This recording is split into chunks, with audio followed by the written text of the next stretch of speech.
University of the Bahamas welcoming hundreds of new students. I'm Natalia Hall. More details straight ahead. Police needs your help in locating a wanted suspect. And business leaders getting tips on expanding their businesses. The Bahamas Tonight, the Northern Edition, starts now.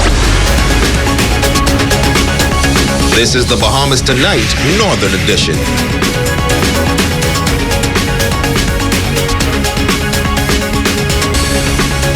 This is the Bahamas Tonight, the Northern Edition. Good evening, all. I'm Shashina Wolf-Arkus, and as always, it is so great to have you with us. Topping news this evening, the University of the Bahamas Northern Campus making history once again as enrollment numbers are showing a marked increase.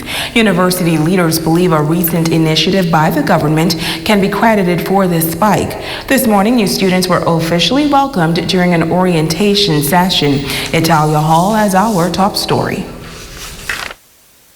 The new students listened attentively as leaders within the University of the Bahamas welcomed them to the Northern Campus.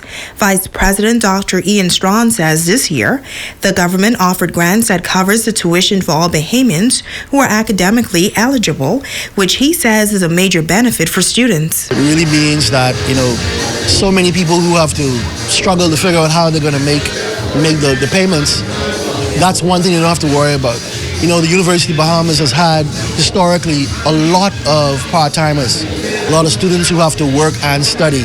And that means that it takes them longer to graduate. It means that they can't devote as much of their time and attention to study.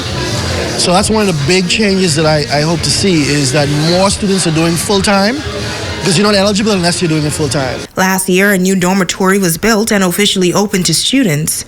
The vice president says this year, the university expects the occupancy numbers to double. He says they're also working on offering more courses in Grand Bahama so that students will not have to move to New Providence to complete their degrees. And that requires us to also expand, and so we're focusing on that. We've been increasing the number of courses that we offer via distance and online to address that.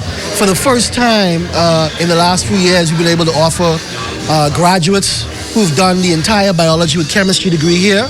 We've been able to offer folks who've been able to do the entire human resource management degree here. Dean of Students Dr. Theo Cooper says he believes that the grant from the government has caused enrollment numbers to increase. That has certainly been a driving force in an increased enrollment that we have seen, particularly over last year. And also, as far as this year's focus, we're really trying to push our students to become engaged more on campus from a student affairs perspective, as well as we want to focus this year. We're going to be bringing on our career services department for students. Now, Dr. Cooper says this year there are over 200 new students at UB Noor. Now, our ZNS News team spoke with some of those students, and they say they are excited for the 2019-2020 school year. I chose UB North because it's right at home, and I get to feel comfortable in my surroundings. And also, I'm also young, so I just want to be able to experience college life at home before I go out into international waters. I'm from a family island, so coming to UB was a big change for me, but I have enjoyed the experience so far, and I've learned a lot. I've met a lot of new people. I am actually coming from a former college, and here it is a big difference, and I'm looking forward to everything they have to offer. Now, classes are expected to start on August 19th. It's Halia Hall, ZNS Network News. The BALEARIA Caribbean is now the official shipping company for Resorts World Bimini. The new fast ferry service from Port Everglades to Bimini replaces the previous FRS service from the Port of Miami. It will be a 5-day weekly service, and officials say the number of connections could increase based on demand. The new fast transport service can transport up to 650 passengers, and the journey taking just under 2 hours. The new Bimini route is the second operated by BALEARIA Caribbean from Fort Lauderdale to the Bahamas. The BALEARIA also services Freeport. That service began in 2011. In other news, the president of the Grand Bahama Christian Council is disturbed by the recent spree of break-ins at local churches on Grand Bahama. At last report, more than 7 churches have been broken into and vandalized in recent weeks.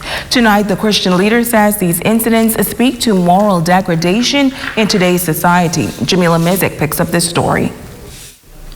A recent spree of break-ins in Grand Bahama and the victims, local churches. Grand Bahama Christian Council President Reverend Robert Lockhart says it is a sad thing to hear that churches are being targeted, adding that there are some persons in the community that have lost respect for the things that are sacred. But he says he still believes the majority of people still have respect for the church. We need to continue to be praying for them, but it also lets us know the time in which we live, and so we have to continue to reach out to the community, continue to reach out to our young men,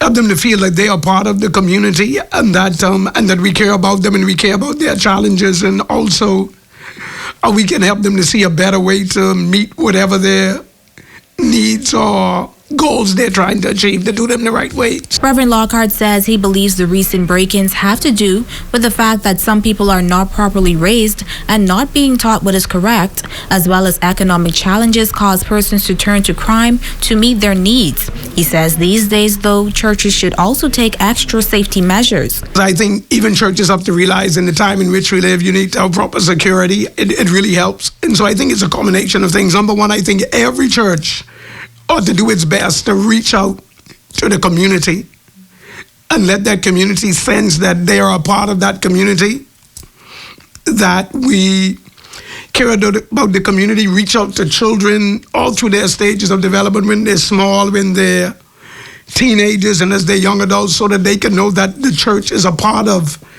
the solution to whatever their problems might be. He's making this appeal to persons who already have or may be considering targeting the church. Stop this. First of all, it's no real help to them. It's only going to hurt them in the long run, in every sense of the word. And also to realize that there's a better way.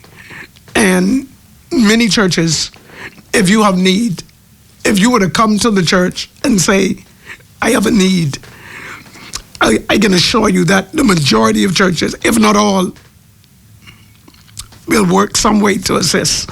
Jamila Mizik, ZNS Network News. Continuing with news from the crime beat, a Bahamian woman was reportedly arrested in Cartagena, Colombia over the weekend for attempting to smuggle illegal drugs from Colombia to Panama. The woman and an Italian man were arrested by police in the airport as they attempted to board separate flights to Panama City. Reports are that an anti-narcotics police dog detected the drugs in a suitcase of an Italian citizen who was in the airport waiting room. After checking his bags, police found the 2 kilograms of cocaine in the soles of 6 pairs of shoes. Investigations are continuing. And also from police tonight, officers in Bimini are searching for Juven Eric Sawyer of Alistown. He is wanted for possession of unlicensed firearm and dangerous drugs with the intent to supply. Sawyer, 32, medium brown complexion, about 5 feet 8 inches and 170 pounds. Now, if you know the whereabouts of this Bimini resident, tonight you are asked to contact 911, 919, or the nearest police station. Switching gears now, the Broadcasting Corporation of the Bahamas mourning the passing of a pioneer in television broadcasting. Assistant General Manager for Production and the Parliamentary Channel, Colin Trotman Jr., passed away in New Providence this morning. Executive management issued a statement today on the passing of our colleague. The statement reads that Trotman dedicated his life to work here at the corporation and played an instrumental role over the many years in its success on TV 13, Radio Bahamas, and the Parliamentary Channel. The executive team, board of directors, management, and the entire staff of the BCB extends sincerest condolences to his entire family at this time. Now, Trotman was instrumental in the training of the television staff here at ZNS Northern Service back in 1990 when television broadcasting was introduced to Grand Bahama. He was a hard worker and one who believed in passing knowledge to others. Trotman traveled to Grand Bahama last month and was pleased to take part in the official launch of high-definition television here on Grand Bahama. For him, it was a proud moment as he was one of the pioneers in TV broadcasting on this island. Back in the analog world, we took equipment and we just maxed it out. We did anything and everything could have done. I always thought that we should have been beta testers because we were able to do things with the machines that the creators didn't think it was able to do. It got to the point where we used to call for parts for the machines. They say, look, we don't make the machines anymore, they're obsolete. You call anymore, we can call FBI on you all.